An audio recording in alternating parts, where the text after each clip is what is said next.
Bonjour les amis, bienvenue sur ma chaîne Le Chemin de Sarah. Alors aujourd'hui je continue les petites vidéos commencées sur le thème de différencier les jeux de cartes, les oracles, les tarots, les jeux de cartes traditionnels. Et le focus porte sur les cartes traditionnelles, en fait les jeux qui sont construits sur la structure des cartes traditionnelles. Alors, vous connaissez tous les cartes à jouer. Et donc, comme je vous l'ai expliqué dans la première vidéo, vous avez des jeux de cartes en cartomancie qui ont été créés en reprenant la référence de cette carte-là et en mettant une illustration qui explique le jeu de la carte. Donc, je vais vous en montrer quelques-uns. Alors, on va commencer avec la Sibylle des Salons que je vous ai déjà montré à plusieurs reprises. Donc, vous voyez, ce sont des dessins, la carte traditionnelle, la signification de la carte et un petit numéro. Voilà, ça, ce sont un jeu de 52. Son petit frère, qui est un jeu de 36, qui est le petit cartomancien. Et donc, ce sont aussi des illustrations de Granville. Et pareil, vous avez la carte. Ici, l'explication de la carte que vous pouvez aussi utiliser renversée. Vous pouvez toutes les utiliser renversées. Et là, vous avez l'explication sur la carte, avec le nom de la carte. Donc ça, c'est le petit cartomancien. Ensuite, on a un autre jeu donc dans cette génération-là, donc qui date du 19e siècle, qui s'appelle le destin antique. Le destin antique, c'est ce... Voilà, on retrouve, c'est toujours le même type de dessin. Ça, c'est un autre dessinateur. Donc pareil, le nom de la carte. Et vous en avez un qui a été fait à partir de celui-ci, qui s'appelle l'Épître aux Dames, qui est aussi un jeu d'époque. Et en fait, alors, le dessin de la carte n'est pas représenté. Par exemple, ici, vous avez As de cœur, mais il est noté, il est écrit. Et dessus, vous n'avez pas le nom de la carte, comment dirais-je, comme par exemple, ici, vous avez la maison, le foyer, etc. Vous avez juste une maison de dessinée.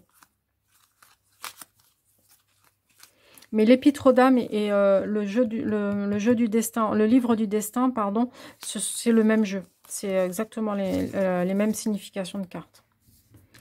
Après, je vais vous montrer, ici c'est le petit oracle des dames, qui est aussi un jeu donc ancien. Et alors celui-ci, il a certaines... Donc vous avez le nom aussi de la carte avec la signification, la référence, mais vous avez des cartes qui s'utilisent à l'endroit à l'envers. Vous voyez, par exemple, ici, le voyage en mer. Ici, c'est bon voyage. Ici, c'est la ville. Et vous avez quelques cartes comme ça, qu'on pourrait dire majeures. Bon, c'est pas trop le cas, mais on pourrait appeler ça comme ça. Ou qui, en fait, qui ne fonctionnent que dans un sens. Voilà. Donc là, c'est pareil, vous avez les références. Alors, quelquefois, vous avez des références de cartes. Quand elle est dans un sens, c'est le roi de cœur. Quand elle est dans l'autre sens, c'est le roi de trèfle.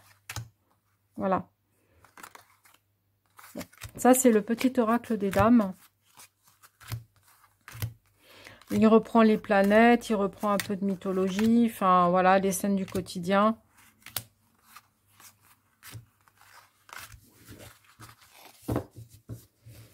Un autre jeu qui s'appelle le jeu du destin antique. Donc là, ça se veut des scènes. Alors, il y a quelques scènes du quotidien. Et puis sinon, voilà, en lien avec les personnages, des personnages gréco-romains. Et vous avez dessus les signes astrologiques. Là, la Vierge ici. Et les planètes. Ici, la Balance, le Scorpion, le Sagittaire. Ici, ça doit être Mars, je pense. Voilà, le Soleil.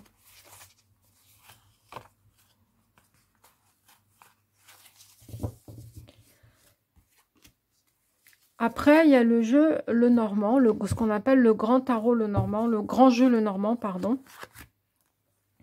Donc, une scène principale pour la carte. Ça, c'est la signification selon elle est à droite ou à gauche. Avec une synthèse ici qui est représentée par un bouquet floral. Et ici, les constellations en fait, qui est surtout utilisée pour la localisation géographique ou les voyages. Et puis des lettres, parce que Mademoiselle Lenormand avait inventé des tirages où en fonction des lettres qui sortaient, ça formait des mots. Et donc, vous avez la référence à la carte traditionnelle. Voilà.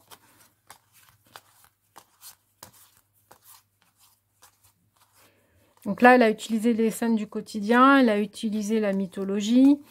Qu'est-ce que je peux vous dire? Voilà, c'est un jeu qui est très très riche. Un peu complexe à utiliser. Il est un peu déroutant au départ. Et puis après, il est très sympa. Et dans le normand, vous avez aussi... Alors, un jeu qu'on appelle le jeu Lenormand, le petit Lenormand, mais qui n'est pas le petit Lenormand au sens où on l'entend couramment sur Internet. En fait, c'est une autre version. C'est une version de 36 cartes du grand Lenormand. Donc, vous voyez, c'est des petites cartes. Donc, si je vous montre le 9 de cœur, par exemple. Voilà. Vous voyez, ça reprend... Donc les dessins du grand Lenormand. Mais la particularité, c'est que en fait, Grimaud a donné le nom de la carte, par exemple ici le cavalier, du petit Lenormand qui est un autre jeu. Et ici, donc, au lieu de la constellation, et vous avez une signification de la carte, et vous avez d'autres significations à droite, à gauche.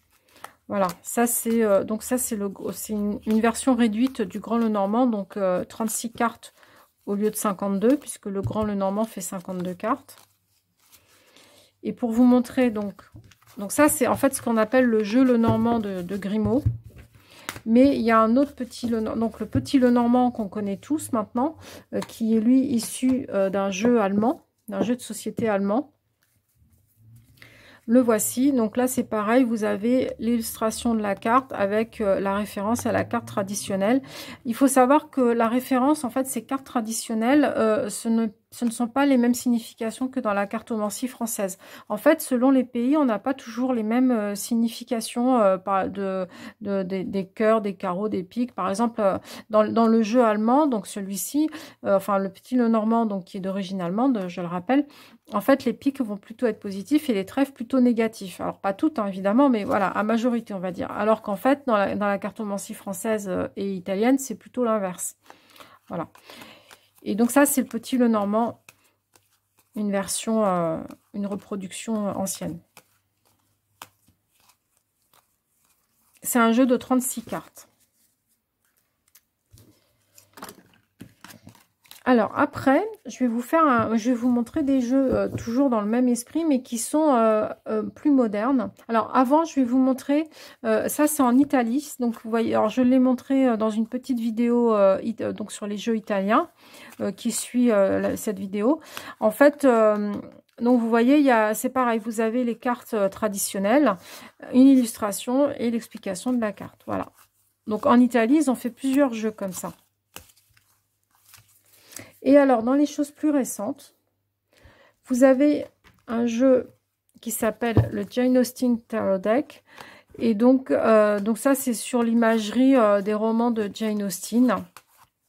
Donc c'est pareil, vous avez la référence de la carte avec un dessin pour illustrer. Alors celui-ci, ce qu'il a de particulier, c'est que l'auteur a repris certaines arcanes majeures du tarot du tarot Rider-Waite. Donc par exemple, le roi de trèfle est associé au magicien, la reine de trèfle à l'impératrice. Bon, moi c'est des associations que je fais pas forcément, mais voilà. Bon, c'est intéressant, il est très joli et là encore un exemple donc de la référence à la cartomancie traditionnelle. Après, vous avez 3 autres jeux qui sont un peu pardon, dans cet esprit. Donc, vous avez le tarot hindou de Madame Indira. Donc là, c'est pareil. Référence aux cartes traditionnelles avec une illustration.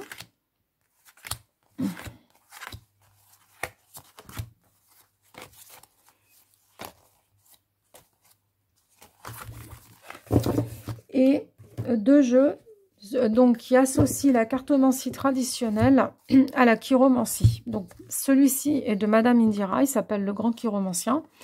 Et donc vous voyez, elle a mis la carte traditionnelle avec la signification de la carte et les lignes de la main qui correspondent. Donc ça, si vous vous intéressez à la cartomancie, à la chiromancie, c'est un jeu que vous pouvez tout à fait utiliser. Bon, moi je pratique pas la chiromancie, donc je n'exploite pas toutes les possibilités du jeu. Et alors l'inconvénient par contre, c'est que les cartes sont très grandes. Voilà, bon, donc ça c'est un autre comme ça. Et dans le même esprit, vous avez celui-ci. Et donc c'est le jeu de la main. Et là, c'est pareil, vous avez la référence avec la carte traditionnelle et les explications de la carte à l'endroit, à l'envers. Les mains, donc les explications par rapport à la chiromancie, les correspondances qu'il peut y avoir. Et une petite explication sur la carte. Mon jeu est à l'envers.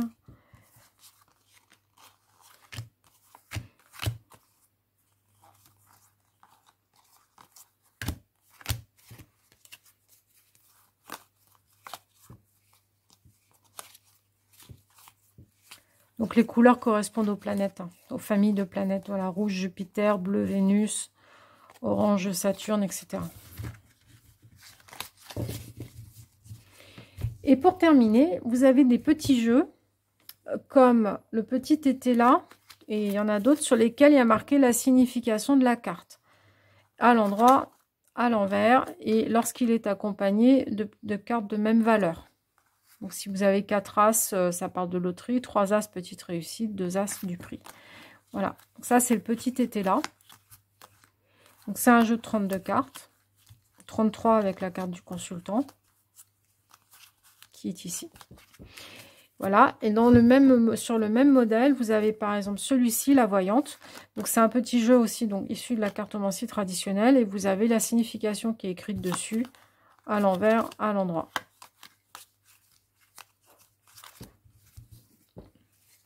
Là, le cartomantique, donc là c'est pareil, selon si la carte est accompagnée à droite ou à gauche par trèfle, cœur, carreau, pique. Et puis là, des petites associations particulières. Donc voilà, ça c'est la signification des cartes. Et récemment est sorti les cartes divinatoires de Joséphine, qui est très jolie, j'aime beaucoup. Donc là, les cartes traditionnelles, enfin les cartes normales sont donc illustrées pour certaines, pour les figures de cour et pour les as.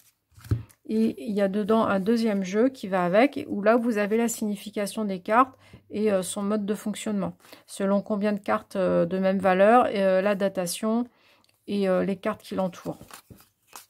Voilà. Eh bien, je vous ai fait le petit tour sur la cartomancie traditionnelle et les différents jeux qu'il pouvait y avoir et comment ils étaient construits. J'espère que cette petite vidéo vous aura plu et vous aura aidé un petit peu à y voir clair dans tous ces jeux de cartes traditionnelles. En tout cas, moi, j'ai eu beaucoup de plaisir à vous montrer tous mes jeux et à vous expliquer un petit peu de quoi il s'agissait. N'hésitez pas à liker ou à regarder la vidéo. Pardon, à transférer, à partager la vidéo. Excusez-moi, je suis un petit peu fatiguée aujourd'hui, j'ai du mal à trouver mes mots. Donc, n'hésitez pas à liker, laisser un petit commentaire ou partager la vidéo. Ça me fera toujours plaisir et en plus, ça aide à faire connaître la chaîne. Merci d'avoir regardé, à très bientôt.